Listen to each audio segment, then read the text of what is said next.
आज दशहरे का अवसर है, तो इसलिए आज हम भगवत गीता न करके आज का टॉपिक रहेगा वाल्मीकि रामायण से राम जी का जन्म, रावण की उत्पत्ति, इन दो पे चर्चा होगी। तो चर्चा आएगी सारी वाल्मीकि रामायण से। पहला सवाल ये है कि वाल्मीकि जी कौन है।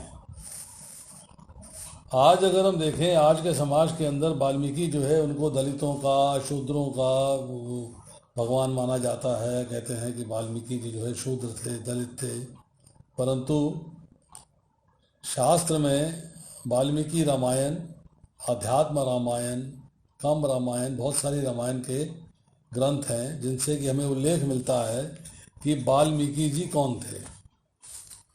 तो ब्रह्मा जी के पुत्र हैं प्रचेतास।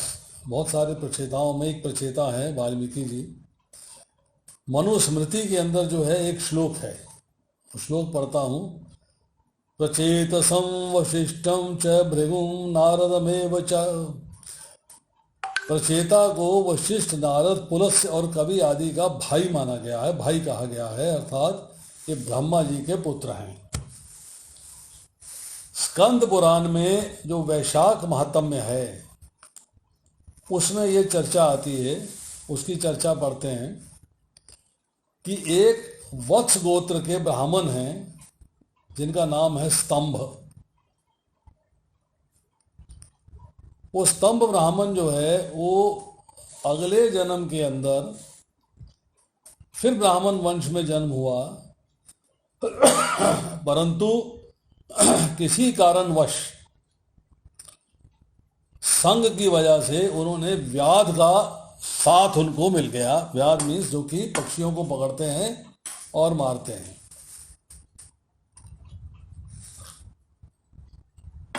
तो व्याध का कार्य करते रहे।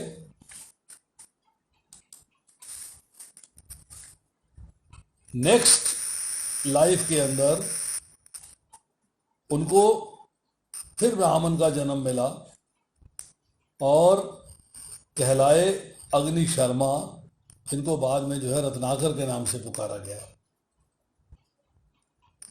क्योंकि पूर्व जन्म के संस्कार थे और व्याधों का संग पूर्व जन्म में था, इसलिए इस जन्म में भी उन्होंने जो है व्याध का कर्म करना आरंभ कर दिया। जब व्याध का कर्म करते थे, परंतु समय पाकर सप्त ऋषियों का संग मिल गया और उस संग में उनको ये बताया गया कि आपको राम के नाम का जप करना है। उन्होंने कहा कि मेरे से राम का नाम नहीं लिया जाता, मैं तो व्याध हूँ, पक्षी मारता हूँ, पक्षियों को पकड़ता हूँ, उन्हें बेचता हूँ, उन्हें मार के खा जाता हूँ, तो मेरे लिए जो है राम के नाम का जप करना बड़ा कठिन है, मैं राम के नाम का जप नहीं कर पाऊंगा। तब ऋषियों ने कहा कि अब क्या किया जाए। तो उन्होंने कहा अच्छा ऐसा है कि तुम जो है राम के नाम का जप नहीं कर सकते, कोई बात नहीं, हम तुम्हें एक और तरीका बताते हैं, एक दूसरा तरीका बताते हैं। बोले बताइए। बोला दूसरा तरीका ये है कि तुम पक्षियों को मारते हो ना। बोला हाँ जी मारते हैं। तुम मरा मरा कह सकते हो, पक्षी मरा, व्यक्ति मरा, मरा कहते हैं ना। बोले हाँ जी कहते हैं। तो तुम ऐसा करो कि मरा मरा जपा करो, मरा मरा मरा मरा मरा मरा मरा मरा मरा मरा, तो राम राम ऑटोमेटिकली हो गया। तो बोले तुम जो है मरा मरा जपा करो। तो उनका मन जो है मरा मरा जपने में ऐसा लगा, ऐसा मन लगा कि उन्होंने एक जगह पर बैठ के लगातार वर्षों तक जो है मरा मरा का जप करते रहे। तो दीमक जो है, जो हम सब लोग दीमक को जानते हैं, जो लकड़ी में लग जाती है, दीमक जो है उनके शरीर के ऊपर चढ़ गई और पेड़ों के ऊपर लकड़ी जो थी उस पर जाने के लिए उसने उसके शरीर का सहारा लिया और उसके शरीर में बामियां बन गई। इस तरीके दीमक, जिस में दीमक जलती है उसके चारों तरफ मिट्टी का खोल बनता जाता है, जिसको बामी कहते हैं। उस खोल के अंदर गुफा की तरह हो जाती है वो, उसके अंदर दीमक चलती है। तो उसके अंदर जो है दीमक ने बामियां बना ली और बामिया बनाने से उनका सारा शरीर जो है ढक गया। जब सारा शरीर ढक गया तो दीमक को जो है संस्कृत में वाल्मीकि कहते हैं, वाल्मीकि। तो इसलिए जो है उनको वाल्मीकि नाम दिया गया, वो वाल्मीकि कहलाए। ये डिटेल्स कृतिवास रामायण बांग्ला में जो है उसमें भी हैं, अध्यात्म रामायण के अंदर भी हैं, आनंद रामायण के अंदर भी हैं, उसके राज्यगान में, भविष्य पुराण के अंदर भी हैं। तो सब जगह जो है इनका उल्लेख मिलता है। तो वाल्मीकि जी जो है वो ब्राह्मण हैं, वो दलित नहीं हैं, वो नीच जाति के नहीं हैं। हाँ, लोग उनको गुरु मानते हैं, बहुत अच्छी बात है, गुरु मानना चाहिए। परंतु वाल्मीकि जी को जो है हम ये स्वीकार करके चलेंगे कि वो ब्राह्मण थे, ब्रह्मा जी के पुत्र थे, और इसलिए जो है उनको बहुत ही आदर मान सम्मान के साथ देखना चाहिए। अब आती है थोड़ी सी चर्चा मत्स्य पुराण की। मत्स्य पुराण के 53वें अध्याय के अंदर जो है 109-110 श्लोक के अंदर जो है रामायण की चर्चा आई कि ब्रह्मा जी ने ये रामायण की कथा जो है अपने पुत्र नारद जी को सुनाई थी, और नारद जी ने ये कथा जो है वो वाल्मीकि जी को सुनाई, और वाल्मीकि जी ने इसका संकलन किया और अपनी दिव्य दृष्टि से सारे के सारे उन्होंने जो है जो कार्यक्रम थे ये देखे, और उसके बाद इस सुंदर ग्रंथ की रचना करी जिसको हम वाल्मीकि रामायण के नाम से पहचानते हैं। अब वाल्मीकि रामायण से हम जो है थोड़ी सी चर्चा राम जन्म की करेंगे। वाल्मीकि रामायण के अंदर जो है बाल कांड है, अयोध्या कांड है, अरण्य कांड है, इस तरह के सारे कांड चलते हैं। सुंदर कांड है, उसके बाद लंका कांड है, फिर उत्तर कांड है। तो बाल कांड के अंदर जो है फिर जो चैप्टर्स हैं उनको सर्ग कहा जाता है। सर्ग, स र ग, सर्ग, सर्ग कहा जाता है। तो उसके बाल कांड के अंदर चर्चा आती है कि इक्ष्वाकु वंश के राजा हैं दशरथ। उस राजा दशरथ की चिंता है कि उनको संतान नहीं, उनको संतान नहीं है, ये बात उन्हें चिंतित किए हुए है। तो धर्म करते हैं, सारे धर्मानुसार कर्म करते हैं, सारे कार्य ठीक से करते हैं, परंतु अब उनको जो है उनके जो मंत्री हैं, उनके जो संग में ऋषि मुनि हैं, सब लोग हैं, तो इन सब लोगों ने उनको जो है राय दिया। इन्होंने उनसे प्रश्न किया, उनसे कहा कि भाई मेरे संतान नहीं है, बताइए मैं कैसे करूं, कैसे किया जाए, संतान की प्राप्ति कैसे की जाए। तो गाइडेंस आई कि आपको अश्वमेध यज्ञ करना चाहिए, अश्वमेध यज्ञ। तब राजा दशरथ ने अपने जो है ऋषि मुनियों से बात करने के बाद मंत्रियों को एक प्रस्ताव दिया कि मेरे को अश्वमेध यज्ञ करना है। ब्राह्मणों ने, मंत्रियों ने इसका अनुमोदन कर दिया कि यस आप अश्वमेध यज्ञ करिए। तो उन्होंने कहा ऐसा करो कि इस वक्त जितने भी श्रेष्ठ ऋषि हैं, ब्राह्मण हैं, सबको आमंत्रित करो। तो सोयज्ञ, वामदेव, जाबाली, वशिष्ठ और ऐसे बहुत सारे ऋषि मुनि थे जिनको आमंत्रित किया गया, और उनसे राय करी गई कि मुझे पुत्र प्राप्ति के लिए एक अश्वमेध यज्ञ करना है, आपकी क्या राय है। सबने कहा राजन आपको अश्वमेध यज्ञ करना चाहिए, आप अश्वमेध यज्ञ करिए। राजा दशरथ ने कहा ठीक है। तो उन्होंने जो है मंत्रियों को आदेश दिया कि आप लोग जो है अश्वमेध यज्ञ की तैयारी करिए, यज्ञ सामग्री एकत्रित करिए, अश्व के घोड़े का इंतजाम करिए, उसके बाद अश्वमेध का घोड़ा जो है उसकी पूजन होगी, और सरयू के उत्तरी तट पर यज्ञ भूमि बनाई जाए। सरयू नदी जो कि अयोध्या में है, उसके उत्तरी तट पर जो है यज्ञ भूमि बनाई जाए। अब इस नवे सर्ग में आके जो राजा के मंत्री है सुमंत्र, जो उनके मुख्य चीफ मिनिस्टर हैं, महामंत्री है, मुख्यमंत्री हैं, उनको जो है एक कथा सुनाते हैं कि ऐसा पास्ट में हुआ था, पास्ट में, प्रेजेंट नहीं है बात, कथा पास्ट की चल रही है, ये भूतकाल की कथा चल रही है। उस कथा में बताते हैं कि प्राचीन काल में, पूर्व काल में सनत कुमार को ऋषियों ने ये कथा सुनाई थी। ये कथा जो है सनत कुमार ने ऋषियों को सुनाई थी। सनत कुमार ब्रह्मा जी के पुत्र हैं, तो उन्होंने ऋषियों को ये कथा सुनाई थी। कथा क्या है कि एक महर्षि हैं जिनका नाम है कश्यप। कश्यप मुनि, जानते हैं सब। कश्यप मुनि के एक पुत्र हैं जिनका नाम है विभांडक। विभांडक, उनका नाम है विभांडक। उस विभांडक मुनि जो है वो वन में रहते हैं। वो किसी ग्राम में, किसी नगर में, किसी जगह, ऐसी जगह नहीं रहते हैं जहाँ पर कि बहुत सारे लोग एकत्रित हों। वो वन में एकांत में रहते हैं और उनके एक पुत्र हैं जिनका नाम है ऋष्य श्रृंग। श्रृंग मतलब सींग। उनके सर के ऊपर जो है एक सींग है छोटा सा, तो उनको जो है श्रृंग ऋषि भी कहते हैं। उनका नाम है ऋष्य श्रृंग। ब्रह्मचारी हैं। उन्होंने अपने जीवन में कभी किसी स्त्री को नहीं देखा, अपने पिता के सिवाय किसी पुरुष को नहीं देखा। वो जो है वेद वेदांग में पारंगत हैं, यज्ञ विधि में पारंगत हैं, भगवान की पूजा अर्चना करने में पारंगत हैं, मतलब एक्सपर्ट हैं। At the same time, simultaneously, उसी समय एक राजा है रोमापाद, अंग देश में।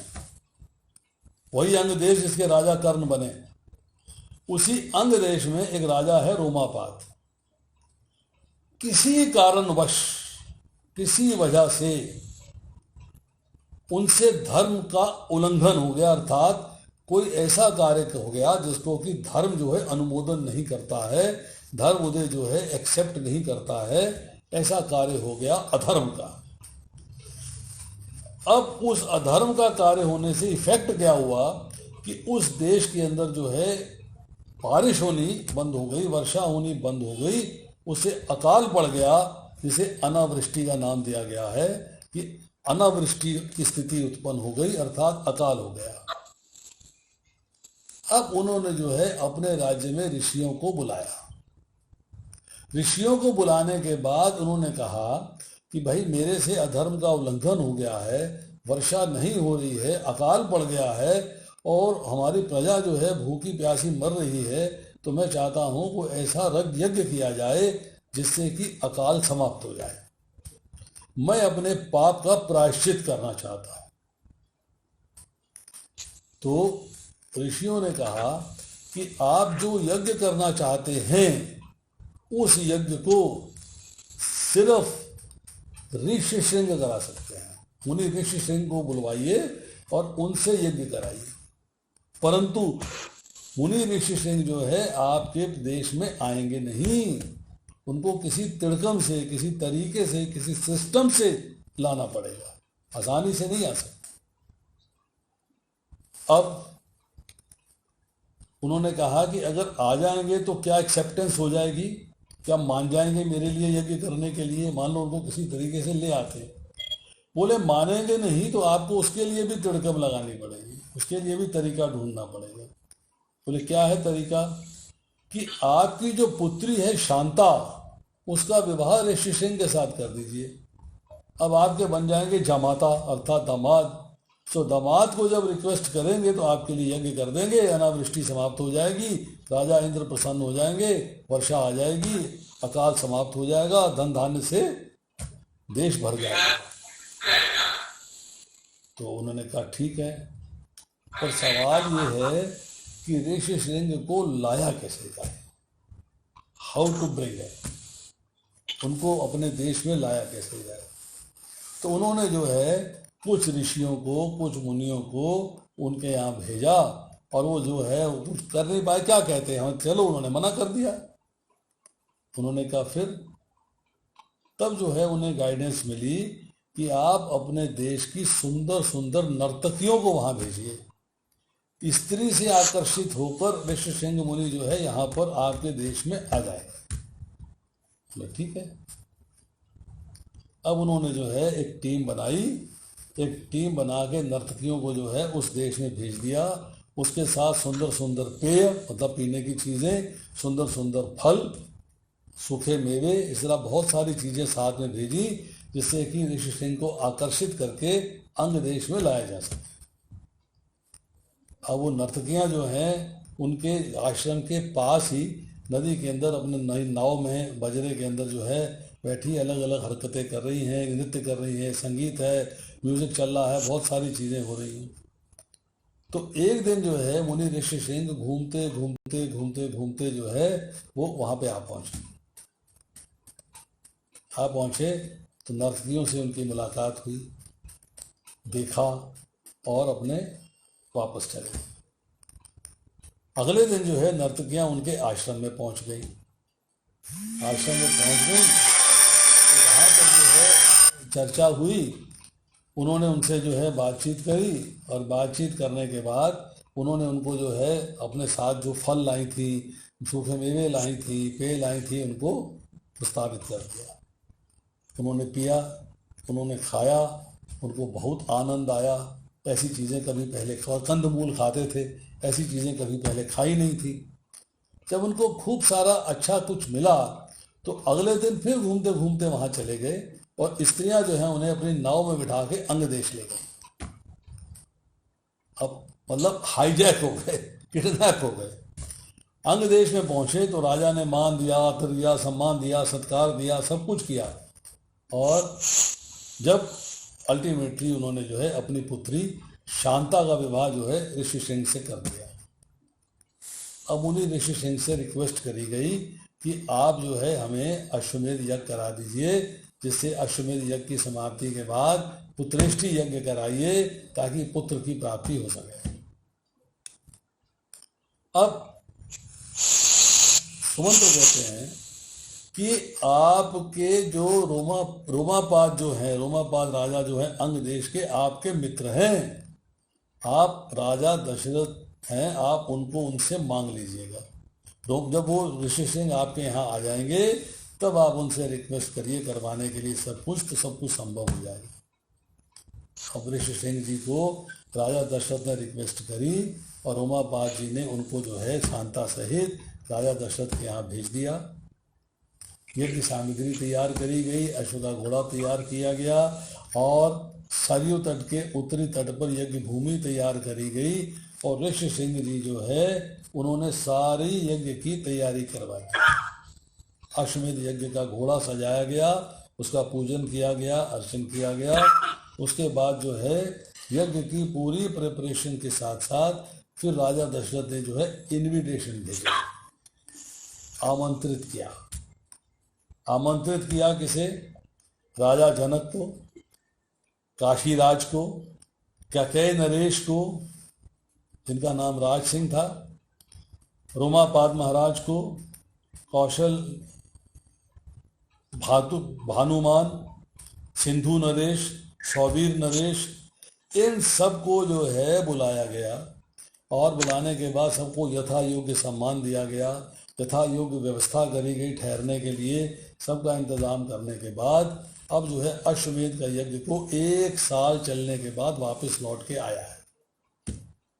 अब अश्व वापस आ गया है। अब ऋषि सिंह मुनि ने जो है यज्ञ करवाया है। यज्ञ करवाने के बाद दशरथ जी ने अपना सारा धन, सारी भूमि जो है ब्राह्मणों को दान कर दिए। तो ब्राह्मणों ने कहा कि हम भूमि एक्सेप्ट कर लेंगे, परंतु हमें धन की, हम भूमि एक्सेप्ट नहीं करेंगे, हम कृषक नहीं हैं, परंतु धन और आपने जो हीरे जवाहरात, हीरे मोती सोना दिया है उसको हम एक्सेप्ट कर लेंगे। तो राजा दशरथ ने सारा सामान जो है वशिष्ठ मुनि को दे दिया। वशिष्ठ मुनि ने सारे के सारे सामान को, सारे के सारे धन को, रत्न आदि को यथा योग्य ब्राह्मणों में, ऋषियों में वितरित कर दिया। अब 15वें सर्ग में आगे चर्चा आती है, पुत्रेष्टि यज्ञ का आरंभ हो रहा है। अब साइमल्टेनियसली इसी के साथ साथ जो देवता हैं वो ब्रह्मा जी से प्रार्थना कर रहे हैं, क्योंकि देवता असुरों के 27 की चर्चा अभी रावण के साथ आएगी। देवता जो है असुरों के सताए हुए हैं और वो चाहते हैं रावण के वध का उपाय, कि किस तरह से रावण को मारा जा सकता है। रावण के वध का उपाय ढूंढते हुए भगवान ब्रह्मा से मिले और उन्होंने ब्रह्मा जी से कहा कि हमको जो है आप इस रावण से छुटकारा दिलाइए, बड़ा भयंकर है ये किसी को जीवित नहीं छोड़ता है, यज्ञ में विघ्न डालता है। और इसके साथ के जो लोग हैं, जो साथ के राक्षस हैं, उन्होंने पूरे दंडकारण्य में उधम मचा रखा है। तो ब्रह्मा जी लेके जाते हैं भगवान विष्णु के पास और भगवान विष्णु जो है उनको आश्वासन देते हैं कि यस, मैं प्रकट होऊंगा और मैं जो है रावण को समाप्त करूंगा। अब देवता लोग कहते हैं कि रावण को तो ब्रह्मा जी ने वरदान दे रखा है, रावण ने खूब भयंकर तपस्या करी है, बहुत घनघोर तपस्या करी है ब्रह्मा जी के प्रति, और ब्रह्मा जी ने वरदान दे दिया है। तो रावण ने चाहा कि मैं अमर हो जाऊं, तो ब्रह्मा जी ने कहा तो अमर नहीं हो सकते, अमर कोई व्यक्ति नहीं हो सकता, कोई भी व्यक्ति अमर नहीं हो सकता। तो रावण ने कहा अगर कोई अमर नहीं हो सकता है, आप मुझे वरदान नहीं देना चाहते हैं, चूंकि आप प्रकट हुए हैं, आपने मेरे सामने मेरी तपस्या से प्रसन्न होकर अपने को प्रकट किया है, तो मैं ये चाहता हूं कि आप मुझे मेरी पसंद का वरदान दें, और आप देने में समर्थ हैं। चलो मैं आपसे दूसरा वरदान मांग लेता हूं। ब्रह्मा जी ने कहा तथास्तु, वरदान मांगो। बोले वरदान ये है कि मुझे कोई गंधर्व ना मार सके, कोई यक्ष ना मार सके, मुझे कोई देवता ना मार सके, कोई राक्षस ना मार सके। फिर बोले मैं जो है मनुष्यों को, वानरों को, ऋषियों को, भालुओं को तो बिल्कुल बेकार समझता हूँ, इन पे तो मैं अपने आप कंट्रोल कर लूँगा, बस मुझे आप जो है गंधर्वों से, यक्षों से, राक्षसों से, देवताओं से अमरता दे दीजिए, ये लोग मुझे मार नहीं सके। ब्रह्मा जी ने कहा तथास्तु, तुम्हें इनमें से कोई नहीं मार पाएगा। अब सारे देवताओं ने जब जो है ये वरदान प्राप्त कर लिया है, भगवान विष्णु जो हैं वो प्रकट हुए हैं, देवताओं ने उनसे रिक्वेस्ट किया है, उन्होंने कहा है कि मैं दशरथ की पत्नियों के गर्भ से अपने आप को 4 रूपों में प्रकट करूंगा, 4 रूपों में। I'll present myself in 4 forms। मैंने दशरथ को अपना पिता बनाने का निश्चय कर लिया है। इस मेरे प्राकट्य में मैंने मनु शत्रुपा का यज्ञ किया था, उसके बाद मैंने उनको एक कमिटमेंट दी थी कि मैं आपके पुत्र के रूप में जन्म दूंगा। तो यहाँ पर जो है मैंने दशरथ को अपने पिता रूप में स्वीकार करने का जो है निश्चय कर लिया है।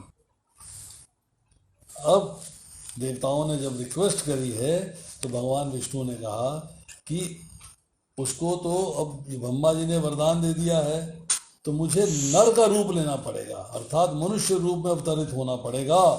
मनुष्य रूप में अवतरित होकर, मनुष्य रूप में अवतार लेकर मैं रावण का वध करूंगा। तथास्तु कह के भगवान विष्णु चले गए और राजा ने पुत्रेष्टि यज्ञ किया है, पुत्र प्राप्ति के लिए यज्ञ किया है। जब वो यज्ञ हो रहा है, यज्ञ की समाप्ति के ऊपर उस अग्नि कुंड में से एक दिव्य पुरुष, जिसे प्राजापात्य पुरुष कहा है, जो कि बिल्कुल काले रंग का था परंतु बहुत ही तेज था उसमें, वो प्रकट होके उसके हाथ में खीर का थाल था। वो खीर का थाल जो है उसने राजा दशरथ को प्रेजेंट किया और उनसे ये कहा कि आप जो है इसको अपनी रानियों को खिलाइए तो आपको पुत्रों की प्राप्ति होगी। और राजा दशरथ के पास समस्या ये हो गई कि खीर का पात्र एक है और रानियां 3 हैं। उन 3 रानियों में खीर का पात्र कैसे बांटा जाएगा, एक कठिनाई हो गई है। उन्होंने कहा, कुछ सोच के क्या किया कि खीर में से आधी खीर उन्होंने कौशल्या को दे दी, आधी खीर। अब बची आधी, उन्होंने आधी खीर के फिर 2 हिस्से किए। एक हिस्सा उन्होंने जो है सुमित्रा को दे दिया और एक हिस्सा कैकेयी को दे दिया, अर्थात कैकेयी को मिला 1/4 हिस्सा और सुमित्रा को मिला फिर 1/4 हिस्सा। अब उन्होंने फिर कुछ सोच के कैकेयी ने अपना आधा हिस्सा सुमित्रा को दे दिया। तो कैकेयी के पास हो गया 8वां हिस्सा, सुमित्रा के पास हो गया 1/4 जमा 1/4 मिला के हिस्सा ज्यादा हो गया उसके पास। अब जब भगवान जब भी प्रकट होते हैं तो भगवान की सेवा करने के लिए उनके परिकर भी प्रकट होते हैं, उनके एसोसिएट्स जो उस लीला के अंदर उनकी सहायता करेंगे उनका भी प्राकट्य होता है। अब ब्रह्मा जी ने प्रेरणा दी देवताओं को। देखो ऐसा है कि भगवान विष्णु जो है उन्होंने अपने आप को 4 रूपों में प्रकट किया है, और उनमें से राम और लक्ष्मण जो है वो जाके रावण का वध करेंगे, परंतु राम लक्ष्मण को सपोर्ट देने के लिए, सहायता देने के लिए, एसोसिएट होने के लिए आप लोगों को भी सहायता करनी है। तो देवताओं ने पूछा जी हम क्या सहायता करेंगे, हमसे कैसी सहायता की अपेक्षा है, हम क्या सहायता करेंगे। तो उन्होंने ब्रह्मा जी ने कहा कि एक बार मैं विश्राम कर रहा था तो मैंने जुमाई ली, अर्थात मैंने जो है एक उबासी ली, क्या कहते हैं उसे, जुमाई, मुंह खोल के जुमाई ली। तो मेरी जमाई से जाम्बवान प्रकट हो गए। अब आप लोग जो देवता लोग हैं अप्सराओं से, गंधर्वों की स्त्रियों से, यक्षों और नागों की कन्याओं से, विद्याधरियों से, किन्नरियों से, वानरियों से, ऋषियों से संतान पैदा करिए। तो देवराज इंद्र बाली के रूप में प्रकट हुए, सूर्य सुग्रीव के रूप में प्रकट हुए, बृहस्पति एक तार नाम का महाकाय वानर था उसके रूप में प्रकट हुए, कुबेर गंधमोदन के रूप में प्रकट हुए, विश्वकर्मा नल के रूप में प्रकट हुए, अग्निदेव नील के रूप में प्रकट हुए, अश्विनी कुमार मंद और द्विविद नाम के वानर थे उनके रूप में प्रकट हुए, वरुण सुषेण के रूप में प्रकट हुए, पर्जन्य शरभ के रूप में प्रकट हुए, और वायु देवता हनुमान के औरस पुत्र थे, वायु देवता पवन के औरस पुत्र थे हनुमान के रूप में प्रकट। अब 18वें सर्ग में चर्चा आती है।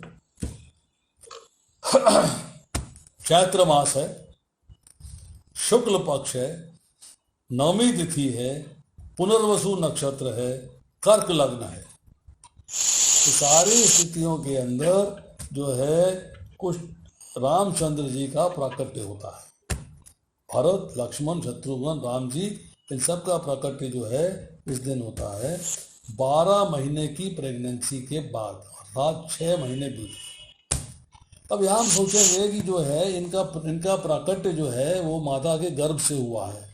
नहीं, ये प्रकट हुए हैं, मतलब ये प्रकट होके माता की गोद में आ गए हैं। इनका जो है इस साधारण स्त्रियों की भांति योनि से प्राकट्य नहीं हुआ है।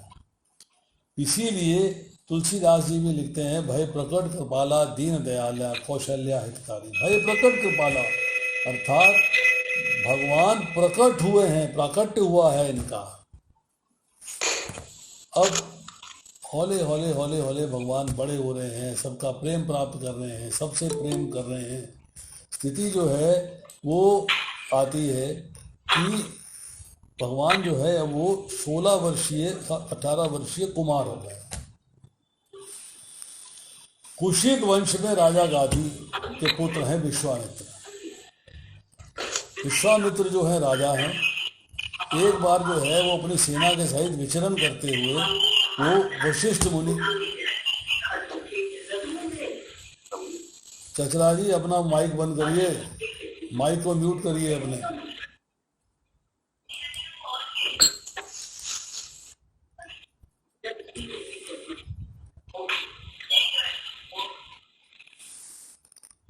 अब विश्वामित्र जी जो है राजा हैं, विचरण करते करते वशिष्ठ मुनि के आश्रम में चले गए।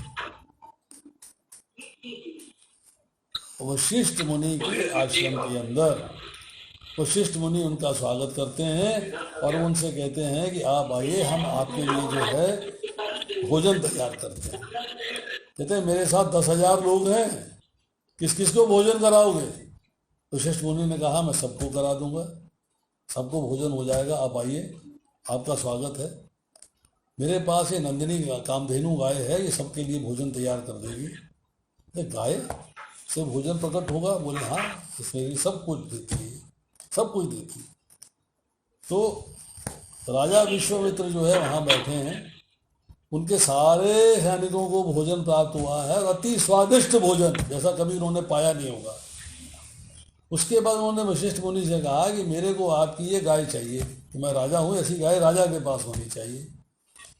तो वशिष्ठ मुनि ने इसको मना कर दिया है। तो उन्होंने जो है वशिष्ठ मुनि से अपने सैनिकों से कहा है कि जाके गाय ले आओ। तो सैनिक जो है जब गाय लेने गए हैं तो गाय ने एक फुंकार मारी है, और सारे के सारे सैनिकों के आगे एक अदृश्य दीवार खड़ी हो गई है।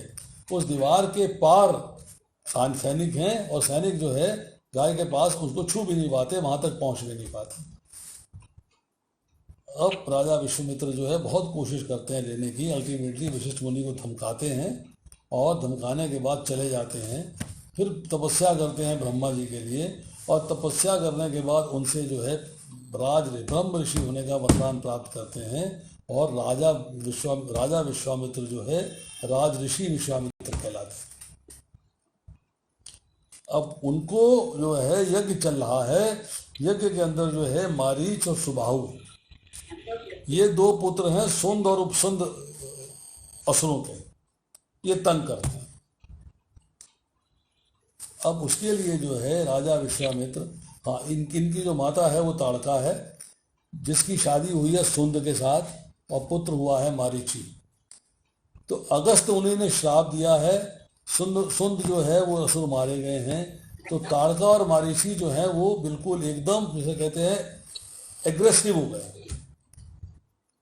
उन्होंने कहा कि हमें अगस्त मुनि को मार डालना है, और बाकी ऋषि मुनियों को भी मार डालना है। अब राजा विश्वामित्र जो है दशरथ के पास जाके उनसे जो है दोनों पुत्र मांगते हैं कि हमको आप जो है अपने पुत्र प्रदान करिए, यज्ञों में विघ्न डालने वाली ताड़का, मारीची और सुबाहु से बचाव के लिए। बड़ा लंबा प्रकरण है।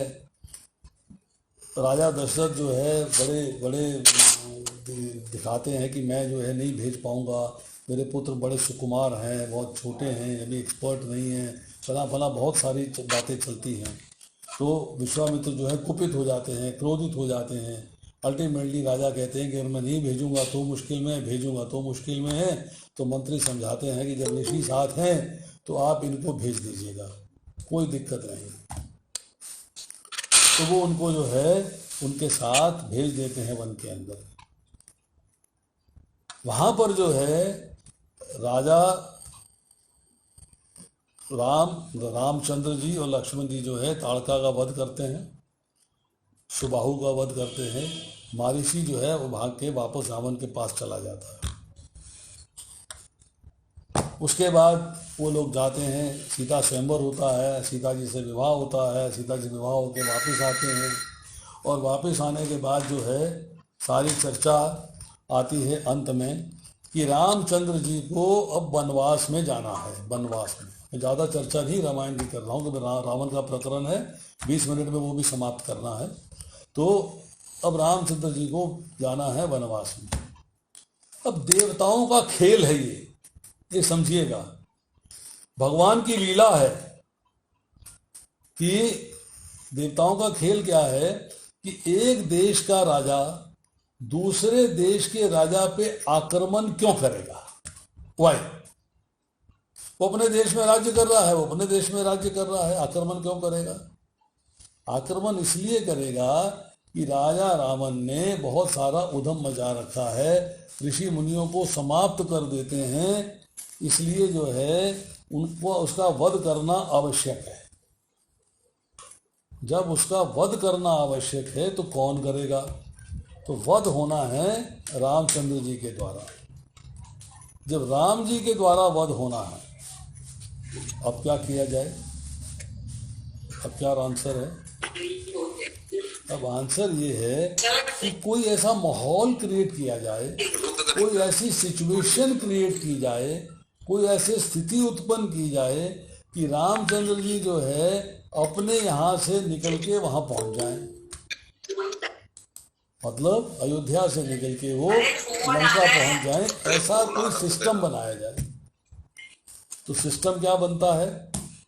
सिस्टम ये बनता है, राजा दशरथ जो हैं, प्लीज अपना माइक ऑफ कर लीजिएगा।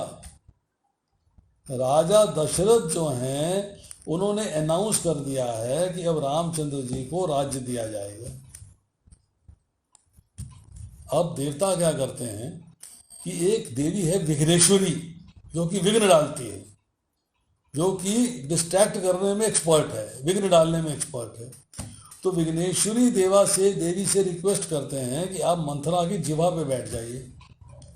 तो विघ्नेश्वरी देवी जो है मंथरा की जिह्वा पे बैठ गई हैं और मंथरा से अब वो कांड करवाती हैं। क्या कांड हो रहा है कि मंथरा जो है कैकेयी के राज्य में कैकेयी की दासी थी, उसने जो है धाय की तरह कैकेयी को पाला है और वो शादी के बाद जो है वो उनके साथ ही आई है अयोध्या में। तो वो जो है उनको समझाती है कि सौत का बेटा तो शत्रु होता है, वो राजा बन जाएगा तो तेरी स्थिति क्या रहेगी, तेरे पुत्र भरत की स्थिति क्या रहेगी। भरत तो राजा बनेगा नहीं, राजा तो रामचंद्र जी बन गए, तो भरत की स्थिति क्या रहेगी, तेरी स्थिति तो नौकरानी की हो जाएगी, तुझे वो पूछेगा नहीं। आज तो राजा की सबसे प्रिय पत्नी है, सबसे प्रिय थी कैकेयी, आज तो राजा की सबसे प्रिय पत्नी है, उन दोनों से ऊपर तेरा मान सम्मान है। और जैसे कौशल्या का पुत्र रामचंद्र जो है राजा बनेंगे तो तेरा मान सम्मान खत्म हो जाएगा। सौत की पत्नी के साथ अच्छा व्यवहार नहीं होता। और भरत जो है क्योंकि तुम्हारा पुत्र है, इसलिए रामचंद्र जी जो है भरत के साथ भी ठीक से व्यवहार नहीं करेंगे, क्रूरता का व्यवहार हो सकता है, ये बात देख के चलियो। तुम कौशल्या की दासी बनोगी, भरत जो है वो रामचंद्र जी का सेवक बन जाएगा, दास बन जाएगा।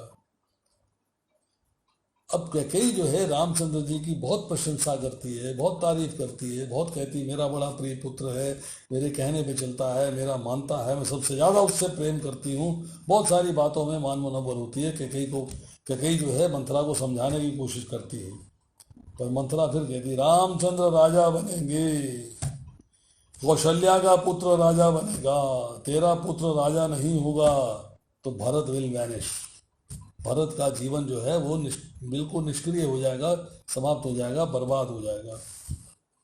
तो अब कैकेयी जो है उसके बाद भरत को तो भेज देती है मामा के यहाँ, और मंथरा कहती है कि तूने देव असुर संग्राम में जब रथ का चक्का निकल गया था तो तूने जो है अपनी उंगली से जो है उस वहाँ पे धुरी बन गई थी और चक्के को चलाया था। अब तो को राजा दशरथ ने कहा था 2 वर मांग सकती है, 2 वर देने के लिए वचनबद्ध हूँ, तो तुमने कहा था मैं बाद में लूंगी, तो आज वो वर मांग ले, रामचंद्र जी के लिए 14 वर्ष का वनवास और भरत के लिए राज्य। तो स्टोरी अलग है कि भरत जी ने राज्य नहीं किया है, चरण पादुका लेके आए, भरत मिलाप हुआ, बहुत सारी बातें हैं, उसकी चर्चा न करके यहाँ चर्चा हो रही है कि अब रामचंद्र जी वनवास के अंदर चलते हुए लंका की तरफ जा रहे हैं। 14 साल के वनवास में उन्होंने राक्षसों का वध करना है। तो सबसे पहले वो गंगा जी पार करने के लिए नाव में बैठते हैं। केवट जो है, निषाद राज जो है, जो नाव खेने वाला है, वो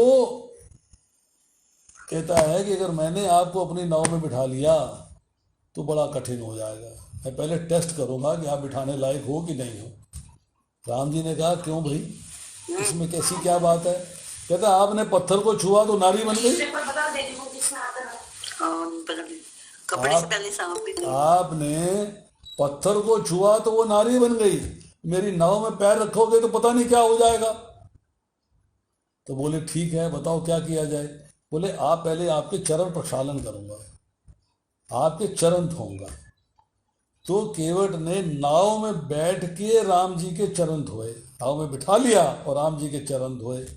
देखा कि नाव को कुछ नहीं हो रहा है, परंतु उसमें भी एक पॉलिसी थी, एक पॉलिटिक्स थी कि नाव में बिठा के चरण क्यों धोए गए, बाहर क्यों नहीं धो लिए। बोले नाव में बिठा के इसलिए धोए कि जो पानी था कुछ नाव के अंदर भी गिरा और कुछ उस कटोरे में रहा जिसमें कि चरण धोए जा रहे थे।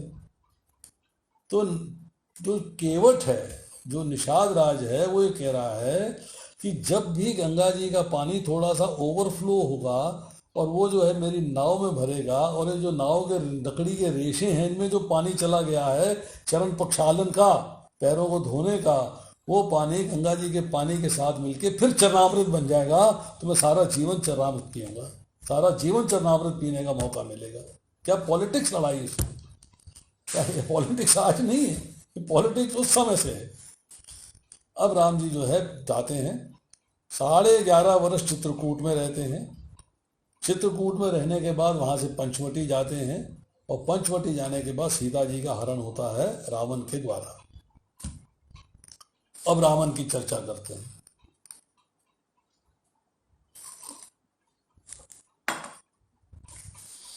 ब्रह्मा जी के एक पुत्र है पुलत्स्य मुनि, पुलत्स्य ऋषि। पुलत्स्य ऋषि के आश्रम के थोड़ी दूरी पे ही एक और आश्रम है जो राज ऋषि तृणबिंदु का है। तो तृणबिंदु के आश्रम में उनकी कन्या बड़ी सुंदर है, मृगनयनी है, और वो कन्या अपनी सहेलियों के साथ जो है जब वन में विचरण करती है तो विचरण करते करते पुलत्स्य मुनि के आश्रम के पास भी आ जाती है। तो पुलत्स्य मुनि को होता है डिस्टर्बेंस। तो उस डिस्टर्बेंस में उन्होंने जो है एक दिन ये श्राप दे दिया कि आज के बाद जो भी कन्या मेरे को दिखाई दे गई, मेरी दृष्टि जिस कन्या पे पड़ गई, वो कन्या गर्भवती हो जाएगी, उसमें गर्भ के लक्षण प्रकट हो जाएंगे। जिस दिन ये श्राप दिया गया उस दिन जो है राज ऋषि तृणबिंदु की पुत्री जो है वो वहां पर नहीं थी। बाकी कन्याओं ने सुना, वो तो आई नहीं, और अगले दिन जो है अकेली कन्या जो है घूमती घूमती अपनी सहेलियों को ढूंढती ढूंढती, और वो जो है राजा की कन्या जो है, राज ऋषि की कन्या जो है वो पुलत्स्य मुनि के सामने पड़ गई और पुलत्स्य मुनि की दृष्टि में आ गई, और आते ही जो है उसका पीलापन छा गया, गर्भ के लक्षण प्रकट हो गए। अब कन्या जो है जब शाम को जाती है उसके पिता के पास, तो पिता कहते हैं तेरे शरीर में ये पीलापन कैसे है, ये लक्षण क्या आ रहे हैं? तो अपनी दूरदृष्टि से, अपनी दिव्य दृष्टि से वो देख लेते हैं, ये जो है पुलत्स्य मुनि के पास गई और वहां जाकर इसको जो है गर्भ के लक्षण प्रकट हो गए। तो वो जो है पुलत्स्य मुनि के पास जाते हैं, प्रणाम करते हैं और कहते हैं कि ऐसे ऐसे मेरी पुत्री गलती से आपके समक्ष आ गई थी और उसके अंदर जो है गर्भ के लक्षण प्रकट हो गए हैं, तो अब आप उसको अपनी पत्नी के रूप में स्वीकार करिए। बड़ा हम्बल रिक्वेस्ट करी गई है, बहुत प्रेम से, बड़ी विनम्रता से रिक्वेस्ट करी गई है। तो पुलत्स्य मुनि कहते हैं ठीक है, मैं इसको अपनी पत्नी के रूप में स्वीकार करता हूँ। अब चूंकि इसने जो है आके मैं जो कथा कर रहा था, मैं जो बातें कह रहा था वो सुनी हैं, मैं इसने चूंकि सुनी है, मैं पढ़ रहा था, मैं बोल रहा था, इसने सुनी है, श्रवण किया है, श्रवण इसने सुना है, श्रवण किया है, तो इसका जो पुत्र होगा वो विश्रवण कहलाएगा, विश्रवा, विश्रवा अर्थात विश्रवण कहलाएगा। अब विश्रवण जो है वो भी ऋषि है, बड़े हो गए हैं, बहुत ही सौम्य, बहुत ही सुंदर, बहुत ही विद्वान, शास्त्रों के ज्ञाता ऋषि बन गए हैं। तो ऋषि भारद्वाज जो है अपनी कन्या का विवाह उस ऋषि के साथ कर देते हैं। उनसे जो पुत्र की प्राप्ति होती है उसका नाम रखा जाता है वैश्रवण। विश्रवण के पुत्र का नाम हुआ वैश्रवण। वैश्रवण को कुबेर भी कहते हैं, दूसरा नाम था कुबेर। कुबेर बड़े हुए, ब्रह्मा जी के लिए तपस्या करी। ब्रह्मा जी और इंद्र दोनों जो हैं उनके आश्रम में आए। आश्रम में आके उन्होंने से पूछा कि आप वर मांगो, अब क्या मांगते हो? एक रूल था, अगर देवी या देवता प्रसन्न हो जाते हैं तो वो आपके पास आके आपसे पूछेंगे कि आपको कैसा वर चाहिए, कैसा वर चाहिए। अपनी मर्जी से वर नहीं देते। अपनी मर्जी से वर दिया शिव जी ने द्रुपद को, पुत्री प्राप्त हो, तो द्रुपद झगड़ पड़े थे, मुझे पुत्री नहीं, मुझे पुत्र चाहिए। परंतु यहाँ पर जो है उन्होंने कहा कि आप वर मांगिए। तो कुबेर अर्थात वैश्रवन ने वर मांगा कि मैं लोक की रक्षा करना चाहता हूँ, ये जो पृथ्वी लोक है मैं इसकी रक्षा करना चाहता हूँ। तो ब्रह्मा जी ने कहा तथास्तु, मेरे पास 3 लोक रक्षा करने के लिए पहले हैं लोकपाल, उसको लोकपाल कहते हैं। 3 लोकपाल मेरे पास पहले हैं, नंबर 1 यम, नंबर 2 इंद्र, नंबर 3 वरुण। तो तुम चौथे लोकपाल हो गए। तुमने धर्म का आचरण किया है, तपस्या करी है, हमें प्रसन्न किया है, तो तुम चौथे लोकपाल हो गए। अब कुबेर कहते हैं ब्रह्मा जी से कि आपने मुझे वर तो दे दिया, चौथा लोकपाल भी बना दिया, पर लोकपाल के यथा योग्य रहने का स्थान भी तो दीजिए। तो आश्रम में रहता हूं, झोपड़ी में, मेरे को लोकपाल के रहने योग्य जो है आश्रम को जगह स्थान दीजिए जहां मैं रह सकूं। तो उन्होंने कहा कि वहां समुद्र के नजदीक त्रिकूट पर्वत के ऊपर स्वर्ण की लंका नगरी बनी हुई है, तुम उसमें जाकर रहो। तो कुबेर जो है वहां जाके रहे, और उनके साथ जो राक्षस उनके थे, जो मित्र थे, संबंधी थे, नातेदार थे, रिश्तेदार थे, वो सारी की सारी लंका नगरी जो है राक्षसों से भर गई। अब रामचंद्र जी अगस्त मुनि से पूछ रहे हैं कि वो लंका नगरी बनी हुई थी तो किसके लिए बनी थी, वो किसके लिए बनी थी, कौन था वहां रहने वाला, किसके लिए बनी थी। तो ब्रह्मा जी कहते हैं, अगस्त मुनि सुनाते हैं कि ब्रह्मा जी जो हैं, ब्रह्मा जी से जल के जीव उत्पन्न हुए। जल के जीव ब्रह्मा जी के पास गए तपस्या करने के लिए, कहने लगे कि हमें हमारी रक्षा कीजिए। तो ब्रह्मा जी ने कहा क्या परेशानी है। कहले हम भूख और प्यास से मरे जा रहे हैं, जल में रहते हैं और प्यास से पानी का खारा है। बोले भूख और प्यास से मरे जा रहे हैं, हमको वरदान दीजिए। जीव जंतु तो बन गए हैं, परंतु भूख और प्यास तंग कर रही है, भूख और प्यास सता रही है, तो आप हमको जो है ऐसा को वर दीजिए जिससे कि हमें भूख और प्यास से समस्या का छुटकारा मिल जाए। तो ब्रह्मा जी ने कहा तुम जल की रक्षा करो, जाइए जल की रक्षा करिए, तुम जो है जल की रक्षा करो। तो कुछ लोगों ने कहा कि हम जो है जल की रक्षा करेंगे, तो कहलाए राक्षस। कुछ लोगों ने कहा हम जल का पूजन करेंगे, यक्षन करेंगे, तो कहलाए यक्ष। तो 2 भागों में विभक्त हो गए, कुछ राक्षस बन गए जीव जंतु और कुछ यक्ष बन गए। अब राक्षसों के अंदर अब कथा चलती आगे। राक्षसों में जो है 2 भाई हैं, एक हेती और एक प्रहेती। प्रहेती जो है बड़े सौम्य स्वभाव का है, भगवत भक्त है, भगवान की भक्ति करता है, बड़ा ही मतलब उसका स्वभाव जो है भक्तमय है। तो वो जो है धर्मात्मा है, वो वन में चला गया भक्ति करने के लिए, जब भगवान की पूजा अर्चना करने के लिए। जो हेती था वो राज्य करना चाहता था। अब राज्य करना चाहता था तो वो जो है राज्य करने के लिए उसने फिर अपनी संतान आगे बनानी है, आगे बढ़ना है। उसने जो है जो काल है, काल की बहन है भया, भय जिससे भय लगता है, काल की बहन है भया, उससे जो है हेती ने विवाह कर दिया। जब विवाह हो गया तो उससे एक पुत्र की प्राप्ति हुई, जिसका नाम रखा गया विद्युत केश। विद्युत केश। अब विद्युत केश जो है बड़ा समर्थ है, बहुत बलशाली है, हेती नाम के राक्षस का पुत्र है। काल की बहन भया जो बड़ी भयानक है उसका पुत्र है। तो वो जो विद्युत केश है वो जब बड़ा हो जाता है तो भया जो है उसका विवाह कर देती है एक संध्या की पुत्री के साथ। संध्या मीन्स वैश्या की पुत्री के साथ, संध्या की पुत्री, जिसका नाम है साल कंटकटा। साल कंटकटा। अब उनके एक संतान होती है, तो प्रसव करने के लिए, संतान को उत्पन्न करने के लिए विंध्याचल पर्वत के ऊपर जो है दोनों चली जाती हैं। वहाँ संतान होती है लड़का, और लड़के को वहीं छोड़ के फिर अपने पति के साथ चली जाती है प्रतिक्रिया करने के लिए, एंजॉय करने के लिए, आनंद लेने के लिए। उसको अपने पुत्र की चिंता नहीं है। शिव जी और पार्वती अपने वृक्ष अर्थात जो उनका विमान है जिसके ऊपर वो चलते हैं, उसके ऊपर चलते हुए जा रहे हैं तो एक बालक के रोने की आवाज़ आती है।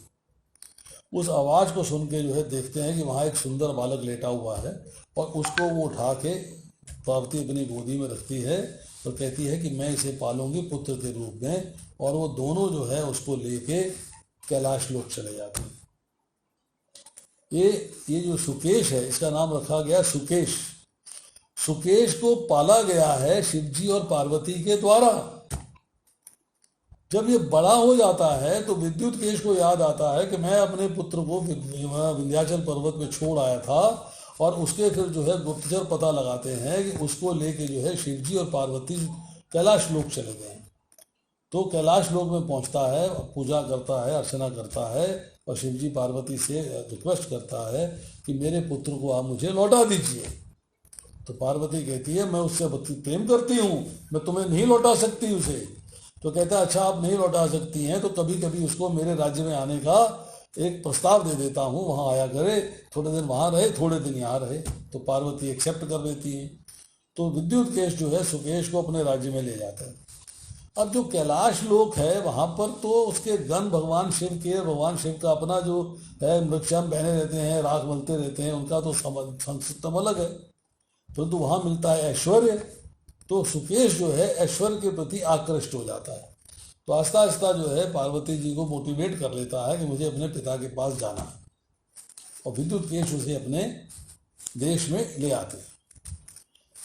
वहाँ पर जो है एक ग्रामणी नाम की गंधर्व स्त्री होती है, और उसका किसी गंधर्व के साथ विवाह हुआ है, उससे पुत्री उत्पन्न हुई है देववती। देववती के साथ सुकेश का विवाह कर दिया जाता है। उस विवाह से 3 पुत्रों की प्राप्ति होती है, माल्यवान, माली और सुमाली। अब माल्यवान का विवाह होता है सुंदरी नाम की कन्या से, माली का विवाह होता है वसुधा नाम की कन्या से, और सुमाली का विवाह होता है नर्मदा की पुत्री केतुमती से। ये तीनों जो हैं गंधर्वी नर्मदा की पुत्रियां हैं। तीनों बहनों के साथ 3 भाइयों का विवाह हुआ है। अब ये तीनों जो है तपस्या करते हैं मेरू पर्वत पे जाके। इनके पुत्र होते हैं। कैसे पुत्र हुए इनके, कैसे इनका आगे से वंश चला है, उसकी चर्चा करते हैं। ये जो माल्यवान, माली और सुमाली हैं, ये तीनों जो है तपस्या करने के लिए मेरू पर्वत पर चले जाते हैं। ब्रह्मा जी प्रसन्न होते हैं, इनको वरदान देते हैं। ये कहते हैं कि हमारा परस्पर प्रेम बना रहे, हम चिरंजीवी रहें, शत्रुवध में भी समर्थ रहें, बलशाली रहें, और हम परास्त ना हो सकें, ऐसा वर दे दीजिए। ब्रह्मा जी कहते हैं भी विष्णु से तुम बचाव करना पड़ेगा, बाकी तो सबसे तुम परास्त नहीं हो पाओगे, मेरा वरदान है। अब तीनों जाते हैं विश्वकर्मा जी के पास। उनसे कहते हैं कि हमको जो है वरदान प्राप्त हो गया है, हमको रहने के लिए जगह बना के दीजिए। तो विश्वकर्मा जी उन्हें त्रिकुट पर्वत के ऊपर लंका नगरी बना के देते हैं। तो लंका नगरी बनी है माल्यवान, माली और सुमाली के लिए। सबसे बड़े माल्यवान हैं, फिर माली है, सबसे छोटे सुमाली। अब तीनों को घमंड हो गया है, ईगो आ गई है, और अब ईगो के अंदर, यज्ञ के अंदर, वो जो घमंड के अंदर यज्ञों का विनाश करने की ठान ली है, साधुओं को कष्ट देने की ठान ली है। यज्ञ का विनाश करेंगे, यज्ञ विध्वंस करेंगे, साधुओं को तंग करेंगे, ऋषियों को तंग करेंगे, मुनियों को तंग करेंगे, मनुष्यों को भी तंग करेंगे। अब सारे ऋषि जो है मिलके शिव जी के पास जाते हैं, रिक्वेस्ट करते हैं कि आप हमें जो है इनसे बचाइए। शिव जी कहते हैं मैं असमर्थ हूं, पार्वती द्वारा पालित पुत्र के पुत्र हैं ये। पार्वती ने जिस पुत्र सुकेश को पाला था उसके पुत्र हैं ये, मैं आपके लिए कुछ नहीं कर सकता, मैं न्यूट्रल हूँ भाई, मैं न्यूट्रल हूँ, मैं कुछ नहीं कर सकता। उन्होंने अपनी असमर्थता जता दी। आप ऐसा करिए, भगवान विष्णु के पास जाइए, वो आपकी सहायता करेंगे। तो भगवान विष्णु जो है आते हैं, युद्ध होता है, गरुड़ जी पे विराजमान है, गरुड़ के पंखों से ही हजारों राक्षस मर जाते हैं, उनके जब पंख फड़फड़ाते हैं। तो सारे के सारे ये भाग के जो है रसातल पाताल में चले जाते हैं। रसातल में चले गए, पाताल में चले गए। उसमें जो है सुमाली जो है रसातल में है। और कुछ दिनों के बाद जब ये सारी समस्या शांत हो जाती है, समस्या हल हो जाती है, फिर सुमाली वापस आता है। सुमाली वापस आता है। अब वो देखता है कि साहब ये जो समस्या है इसका हल क्या है, इसका हल क्या है, हल ढूंढा जाए। तो ये कहता है कि अगर मेरी पुत्री को विश्रवा मुनि से पुत्र की प्राप्ति हो जाए और पुत्र जो है कुबेर का भाई होगा, तो कुबेर से जो है वो हिस्सा मांगेगा अपना, तो कम से कम आधी लंका तो मिल जाएगी। तो कैक्सी को प्रोत्साहित करता है कि तुम जाकर जो है विश्रवा मुनि से संतान की प्राप्ति की प्रार्थना करो। तो कैक्सी जो है एक सुंदर रूप धर के, बहुत सुंदर साजो श्रृंगार करके संध्या के समय, इवनिंग के टाइम पे जो है विश्रवा मुनि के पास जाती है और उनसे पुत्र प्राप्ति के लिए प्रार्थना करती है। पाँव से, नाखून से जो है पाँव के अंगूठे जो है मिट्टी को रेतती रहती है। विश्रवा मुनि का ध्यान भंग होता है। उनसे कहते हैं सुंदरी बताइए मैं तुम्हारे लिए क्या करूं। कहती मैं आपसे पुत्र की प्राप्ति चाहती हूं, मैं प्रस्तुत हूं। विश्रवा मुनि कहते हैं तुम आई हो, तुमने पुत्र प्राप्ति की कामना करी है, मैं तुम्हें पुत्र अवश्य दूंगा, परंतु क्योंकि संध्या के समय तुमने रिक्वेस्ट किया है, तुम्हारा पुत्र जो है अनर्थकारी होगा, विध्वंसक होगा, बहुत ही राक्षस जाति में होने के बाद यज्ञों का विनाश करेगा, साधुओं को मारेगा, इगोइस्टिक होगा, अहंकारी होगा, और ऐसे तुम्हें जो है मैं संतान दूंगा। तो उन्होंने 3 संतान का प्रॉमिस किया, रावण, कुंभकर्ण और शूर्पणखा। अब जो कैक्सी है वो रोने लग गई, आंसू बहाए, प्रार्थना करी, चरणों में गिर गई। रिक्वेस्ट करने के बाद जो है फिर विश्रवा मुनि ने कहा ठीक है, तुम इतनी प्रार्थना कर रही हो, मैं तुम्हें एक धर्मात्मा पुत्र को प्राप्त कराऊंगा, एक धर्मात्मा पुत्र तुमको दूंगा। धर्मात्मा पुत्र मिला विभीषण। सो 4 पुत्र प्रॉमिस किए गए, रावण, कुंभकर्ण, शूर्पणखा और विभीषण। अब रावण जो है गोकर्ण आश्रम में जाता है तप करने के लिए, 10,000 साल तप करता है। 1,000 साल के बाद एक मस्तक काटता है, अग्नि को समर्पित कर देता है। 10 सर है उसके पास, 9 सर दे देता है। 10वां सर जब देने के लिए तैयार होता है तो ब्रह्मा जी अपीयर हो जाते हैं, कहते वर मांगो। बोले मैं ये वर मांगता हूं कि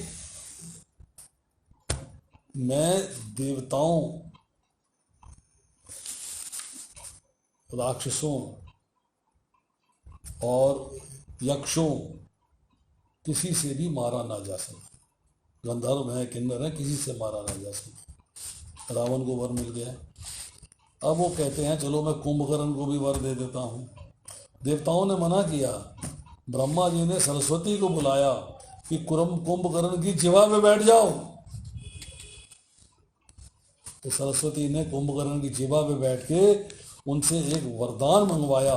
क्या है कि मैं बहुत लंबे अरसे तक सोता रहूं, कैन स्लीप फॉर ईयर्स, महीनों सोता रहूं, मुझे कोई समस्या नहीं आए, भूख प्यास नहीं लगे। उसको वरदान दे दिया गया। इस तरह जो है रावण ने जो है वरदान प्राप्त किए हैं, कुंभकर्ण ने वरदान प्राप्त किए हैं। बाकी रामायण में आपने जो है बहुत सारी बातें देखी हैं कि सीता जी जो है अनसुईया जी के पास गई हैं। अनसुईया जी ने सीता को जो है स्त्री धर्म के बारे में बताया है, मधुर वाणी होनी चाहिए, जो शादी का संदेश है, जो तुम्हारे कष्टों का संदेश है, पातिव्रत्य धर्म का संदेश है, वो सारा तुमको प्राप्त होना चाहिए। तो बहुत सारी ऐसी बातें हैं रामायण में जो आती हैं। जब रामायण पढ़ेंगे, रामायण देखेंगे, रामायण सुनेंगे तो हमें ज्ञान होगा कि एक बहुत ही सुंदर कथा है जिसमें बहुत ही संदेश मिलते हैं, अति संदेश मिलते हैं। भगवान राम ने मर्यादा का पालन किया है, मर्यादा का पालन करते हुए ये। अब कहते हैं कि सीता जी की अग्नि परीक्षा हुई, वाणी संपन्न हो चुकी है। हनुमान जी जाते हैं सीता को वापस लाने के लिए, वो राक्षसियों को मार देना चाहते हैं, सीता जी जाने से इनकार कर देते हैं। नहीं, आपको किसी को मारना नहीं है, प्रेम से बात करनी है, प्रेम प्रेम देना है। अब सीता जी जो हैं वो अग्नि परीक्षा में गई क्या? ये क्या स्टोरी क्या है ये कि सीता जी की अग्नि परीक्षा क्या हुई, ये क्या स्टोरी है? तो ये जो है कहा जाता है कि जो लक्ष्मण रेखा थी, लक्ष्मण रेखा जो खींची गई है, वो लक्ष्मण रेखा क्या थी? लक्ष्मण रेखा क्या थी? What is it? एक लकीर खींच दी, उसमें से आग निकल रही है, उसके पार जाओगी तो हरण हो जाएगा, यहाँ रहोगी तो हरण नहीं होगा। नहीं, वो दक्षिण भारत की रामायण में इसका उत्तर आता है कि लक्ष्मण रेखा जो है अग्निदेव जी को आमंत्रित करके, इनवाइट करके, उनका आवाहन करके उनसे प्रार्थना करी गई है कि अगर बाई चांस सीता जी इस रेखा से पार जाती हैं तो आपने सीता जी को अपनी शरण में ले लेना है और छाया सीता को जाने देना है, क्योंकि जब तक छाया सीता का एक प्रतिभूत डुप्लीकेट रावण के पास नहीं जाएगा, राम जी के पास कोई कारण नहीं होगा रावण से जाके युद्ध करने का, कोई कारण नहीं होगा। कुछ कारण तो होना चाहिए ना कि वो जाके रावण से युद्ध करें। वो एक देश के राजा हैं, दूसरे देश के राजा पे ऐसी अकारण आक्रमण क्यों कर देंगे? इसलिए तो कारण बनाना है, एक कारण बनना चाहिए जिससे कि आक्रमण हो सके। तो आक्रमण क्या बनाया गया कि जो असली सीता है वो अग्निदेव जी ने अपने संरक्षण में ले ली। It is in my domain, मेरे साथ रहेंगी, ये मेरे संरक्षण में है, मैं इनको जो है संरक्षण दे रहा हूँ। और छाया सीता जो है उसको रावण ले जाएगा। तो रावण जो है छाया सीता को ले गया। उस छाया सीता का जब जो है जब वार पूरी हो जाती है तो वही छाया सीता लौट कर आती है। जब लौट कर आती है तो फिर जो है अग्नि परीक्षा अर्थात अग्निदेव का आवाहन किया जाता है, और अग्निदेव के आवाहन में जो है छाया सीता जो है वो डिसअपियर हो जाती हैं, और अग्निदेव जी जो है असली सीता जो है वो रामचंद्र जी को वापस कर देती हैं। तो एक बड़े सिस्टम से बात हुआ है, बड़ा सिस्टम से काम चला है। अब देखिए, हम लोग देखते हैं दक्षिण भारत में जाओ तो वहाँ पर आपको अभी भी तैरने वाला पत्थर दिखाएंगे। पत्थर पोरस हैं, पोरस मीन्स बीच में हवा के सिस्टम है, पत्थरों के अंदर जो है हवा के कण हैं, वो जब पानी में डालते हैं तो पत्थर को डूबने नहीं देता। दक्षिण भारत में जाएंगे आपको पत्थर दिखाई देंगे। नल और नील ने मिलकर जो है जो समुद्र सेतु बनाया है, आज नासा की पिक्चर्स दिखा रही हैं, एक सेतु है, एक पुल है जो कि दक्षिण भारत में चलता है, रामेश्वरम से लेके और लंका तक जाता है। वो पुल बना है, उसमें बहुत कथाएं हैं, पुल बनने में बहुत कथाएं हैं। राम जी बैठे हैं, हनुमान जी पत्थर डाले जा रहे हैं, हनुमान जी बैठे हैं, नल नील पत्थर डाले जा रहे हैं, तो राम का नाम लेते हैं, पत्थर डूबता नहीं, तैरता है, पुल बन रहा है। समुद्र तो बहुत गहरा होता है, कितने पत्थर डालेंगे? तो तैरने वाला पुल है, एक फ्लोटिंग पुल है जिसके ऊपर से सारी सेना को जाना है।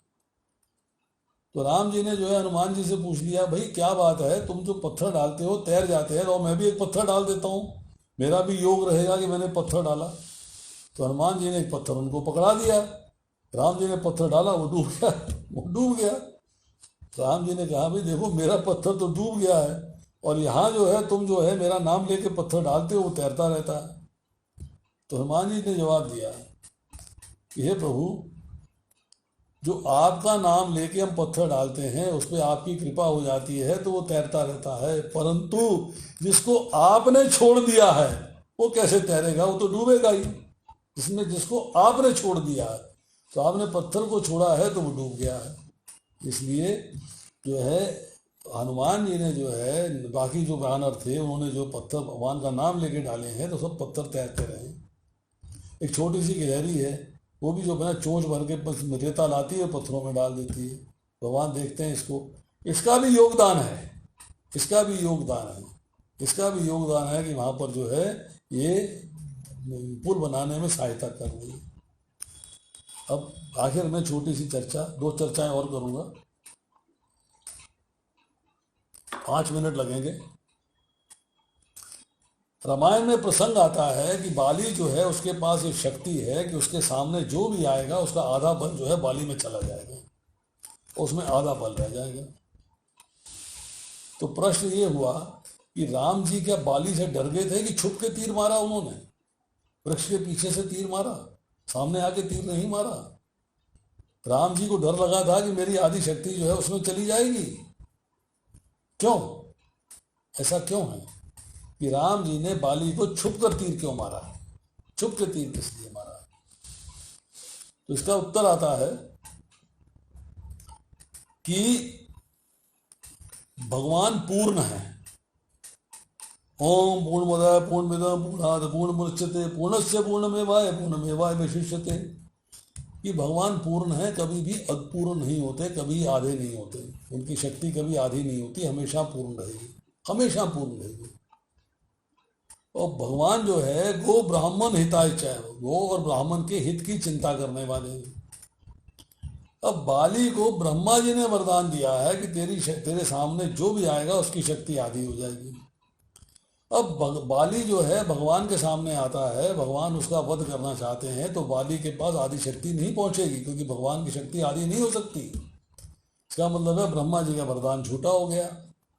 तो भगवान जो है, जो कि ब्राह्मणों की रक्षा करते हैं, ब्राह्मणों का हित का चिंतन करते हैं, ब्राह्मणों की केयर लेते हैं, तो इसलिए जो है वहाँ पर ये चर्चा आई कि अगर जो है भगवान जो है बाली के सामने होते हैं तो भगवान की शक्ति आधी नहीं होगी। और चूंकि भगवान की शक्ति आधी नहीं होगी, इसलिए जो है भगवान ने कहा कि मैं अगर छुप के तीर मारता हूँ तो ब्रह्मा जी के वरदान का मान रह जाएगा, उसका मान रह जाएगा। ब्रह्मा जी का वरदान झूठा नहीं पड़ेगा, चूंकि वरदान मैंने दिया हुआ है। तो इसलिए जो है भगवान ने बाली को छुप कर तीर मारा है। आदि शक्ति होने के चक्कर में तीर का छुप के नहीं मारा गया, तीर छुप के मारा है इसलिए कि भगवान की शक्ति जो है वो आधी नहीं होगी, ब्रह्मा जी का वरदान झूठा न पड़े, इसलिए जो है भगवान ने जो है तीर मार दिया पेड़ के पीछे से। दूसरा सवाल कई बार आता है कि भगवान तो एक हैं, अनेक तो हो नहीं सकते। तो भगवान ने जो है शिव जी का पूजन किया है, रामेश्वरम में लिंग की स्थापना करी है, रामेश्वर लिंग कहा गया उसको, शिवलिंग कहा गया रामेश्वरम में। तो इसका मतलब है कि कौन भगवान है फैसला नहीं हो पा रहा। तो उसके पीछे भी एक सुंदर सा उत्तर है कि देखिए, हम उसको आज के संदर्भ में अगर लेके देखें कि एक ऑफिस के अंदर एक मैनेजर अपॉइंटेड है और मैनेजर जो है सारे कार्य समुचित तरीके से कर रहा है। उसने एक एम्प्लॉय को रख दिया और वो एम्प्लॉय जो है मैनेजर का बहुत प्रिय है। मैनेजर ने उसे अभय दान दे रखा, तुम सारे कार्य करो, तुम ये करो वो करो, मैं तुम्हारे पीठ के ऊपर हूँ, मैं तुम्हारे पीछे हूँ। और वो एम्प्लॉय बेईमानी करता है, एम्प्लॉय बदमाशी करता है, एम्प्लॉय कुछ ऐसा कार्य करता है जिससे कि ऑफिस को नुकसान पहुँचता है। और ये बात जो है मालिक की नज़र में आती है, मालिक कहता है फायर्ड, मैनेजर नाराज़ हो जाते हैं। तो वो क्या करता है, पहले मैनेजर के पास जाता है, उनसे कहता है देखो भाई ऐसा है कि मैं तुम्हारे इस एम्प्लॉय को निकालना चाहता हूँ, इसे फायर करना चाहता हूँ, क्योंकि इसने ठीक से कार्य नहीं किया है, ये ऑफिस में कार्य ठीक नहीं कर रहा है। तो मालिक जो है, जो स्वामी है, वो डायरेक्टली उसको पनिश ना करके वाया मैनेजर पनिश करता है, उनसे परमिशन लेके, उसको बता के, उसको इन्फॉर्म करके उसे पनिश करता है। अब इस बात को आप जो है इस संदर्भ को रामायण में लगा के देखिए। शिव जी का रावण से प्रेम है क्योंकि वो सुकेश का पुत्र है। सुकेश जो है शिव जी का पालित पुत्र है। तो अब वो पुत्र का पुत्र है तो शिव जी नहीं चाहते हैं कि रावण का कुछ भला, मतलब रावण के प्रति कुछ भला ना हो, बुरा हो, ऐसा नहीं चाहते हैं। तो रामचंद्र जी जो रावण का वध करने जा रहे हैं, शिव जी को कॉन्फिडेंस में लेके, शिव जी को बता के, उसको इन्फॉर्म करके कॉन्फिडेंस में लेके रावण के पास जाना चाहते हैं। इसलिए उन्होंने जो है शिवलिंग की स्थापना करी है, शिव जी को पूजा है, प्रार्थना करी है, अर्चना करी है, पूजा करी है, और उनको कॉन्फिडेंस में लिया है कि yes now I am going to kill your close affiliate Ravan. इसलिए जो है वो हमेशा ही रहेगा, भगवान एक ही हैं और भगवान है स्वयं कृष्णस्तु भगवान स्वयं कृष्ण ही स्वयं भगवान है, बाकी उनके अवतार हैं। तो जो भी उनके अवतार हैं, रामचंद्र जी भगवान कृष्ण में कोई अंतर नहीं है, कोई भेद नहीं है। There is no difference at all. Ramchandra ही जा रहे हैं। अगर आप वन में देखेंगे तो जब जो है अगस्त मुनि के अंदर जाते हैं तो वहाँ पर जो है प्रार्थना करते हैं मुनिवर, कहते हैं हम तो गोपाल को देख रहे हैं, गोपाल हमारे समक्ष आएंगे, आज तो आप आ गए, हम तो गोपाल की आराधना कर रहे हैं। तो वहाँ रामचंद्र जी अपना गोपाल रूप दिखाते हैं कि मैं गोपाल ही हूँ भाई, मैं गोपाल ही हूँ, मुझे मेरा रूप देखो। तो जब गोपाल रूप में देखते हैं उन्हें तो उनको तसल्ली हो जाती है कि yes there is no difference, कोई फर्क नहीं है राम जी और कृष्ण में। तो यहाँ जो है जो लीला है, लीला जब सुनेंगे, लीला जब देखेंगे, लीला जब पढ़ेंगे, लीला का ज्ञान हासिल करेंगे। और हम तो बचपन से रामलीला देखते आए हैं, हर बार रामलीला नई लगती है, हर बार आनंद आता है। आज टीवी पे देखते हैं तब भी आनंद आता है। दसियों लोगों ने रामायण बनाई है, दसियों लोगों की देखते हैं तब भी आनंद आता है, उसको छोड़ने का मन नहीं करता। 19-20 चेंजेस ट्रांसलेशन में इधर उधर किए हैं लोगों ने, परंतु मूल बात वही है। और मूल बात को देखेंगे तो रामायण का बहुत ही सुंदर आधार मिलता है। उसी रावण के वध की लीला का आज मंचन है दशहरा के रूप में। दशहरा, रावण को दशानन कहा जाता है। दशानन में इसका मतलब है उसके 10 सिर थे। इसकी एक और व्याख्या भी है, रावण को दशानंद कहा जाता है। दशानंद मतलब 10 इंद्रियों से आनंद लेने वाला, अर्थात जो 5 ज्ञान की इंद्रियां हैं, 5 कर्म की इंद्रियां हैं, उनको प्रयोग करता है अपने आनंद के लिए, इसलिए असुर कहलाता है। असुर का मतलब है जो सुर नहीं है, जो देवता नहीं है। असुर का मतलब है जिसको अपने प्राणों का पोषण करना है, अपनी सेंस ग्रेटिफिकेशन करनी है, अपना आनंद लेना है, अपने मजे लेने हैं, अपनी तुष्टि करनी है, उसके लिए किसी दूसरे का नुकसान होता हो कोई चिंता नहीं है, वो असुर कहलाता है। तो 10 इंद्रियों से आनंद लेता है, 5 ज्ञान की इंद्रियां, 5 कर्म की इंद्रियां, वो 10 की 10 इंद्रियों से आनंद लेने वाले को दशानन कहते हैं, उसको दशानन कहते हैं। अयोध्या का अर्थ होता है अवध। अवध का मतलब है जिसका वध नहीं किया जा सकता, मतलब अयोध्या नगरी जो है समाप्त नहीं करी जा सकती।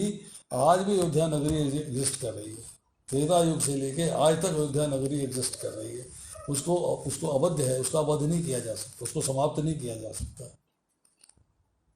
ऐसे ही कहा गया है शूर्पणखा। शूर्पणखा का कई लोग जो है, कई ऋषि मुनियों, कई वैष्णवों ने ये किया है स्वरूप ने खा। स्वरूप ने खा मतलब जिसको अपने स्वरूप ने खा लिया, जिसको अपनी सुंदरता पे घमंड था, उसी घमंड के दौरान जो है वो रामचंद्र जी के पास गई कि मुझे पत्नी रूप में वर्ण कर लो। रिफ्यूज तो कर नहीं पाएंगे, मैं इतनी सुंदर हूं। राक्षस जाति का मतलब ये नहीं है सर पे सींग निकले हुए हैं, लंबे लंबे बाल हैं, काली सी शक्ल है। राक्षस जाति का मतलब ये है कि उनके अंदर जो है, ऐसे मनुष्यों के अंदर राक्षसों को मतलब जो आसुरी स्वभाव है, जो आसुरी संपत्ति है, आसुरी स्वभाव के लक्षण है। क्या लक्षण है उनके? भगवत गीता हमें जो है लक्षण बताती है। भगवत गीता लक्षण क्या बताती है? दंभ दर्प अभिमानश्च क्रोध पारुष्य एव च अज्ञानम च अभिजातस्य पार्थ संपदाम आसुरीम। हे पृथा पुत्र, दंभ दर्प अभिमान क्रोध परुषता तथा अज्ञान ये आसुरी स्वभाव वालों के लक्षण हैं। जिनमें ये लक्षण है उनका स्वभाव आसुरी होता है, वो असुर कहलाते हैं। तो उसमें हम देखते हैं फिल्मों में, यहाँ वो सींग निकले हुए हैं बाहर, तो 2 सींग है, यूँ निकल रखे हैं, जो टोपा पहन रखा है सींग वाला, तो बालों में से सींग निकाल रखे हैं, असुर हैं। ऐसा कुछ नहीं है, उनमें ये लक्षण है, उनका स्वभाव आसुरी है, दैवी स्वभाव वाले नहीं हैं, इसलिए असुर कहलाते हैं। अभी 6:15 हो गए हैं, आज इतना ही। अगले सप्ताह करेंगे भगवत गीता पे चर्चा। दूसरा अध्याय श्लोक संख्या 31 से लेकर 38 तक। क्षत्रिय का कर्तव्य क्या है, क्षत्रिय को क्या प्राप्त होगा, क्षत्रिय की क्या क्वालिटी, क्षत्रिय को जो है मृत्यु के बाद कहाँ जाना है, क्षत्रिय को युद्ध क्यों करना चाहिए, अगर युद्ध का आह्वान होता है तो इस सब की चर्चा भगवान अर्जुन के उन प्रश्नों का उत्तर देंगे जो पहले अध्याय के अंदर हमने पढ़े थे। कुल व्यवस्था नष्ट हो जाएगी, सामाजिक व्यवस्था नष्ट हो जाएगी, पाप का कार्य हो जाएगा, नरक की प्राप्ति होगी, उनका उत्तर जो है इन श्लोकों के अंदर है। तो अगले सप्ताह इन श्लोकों की चर्चा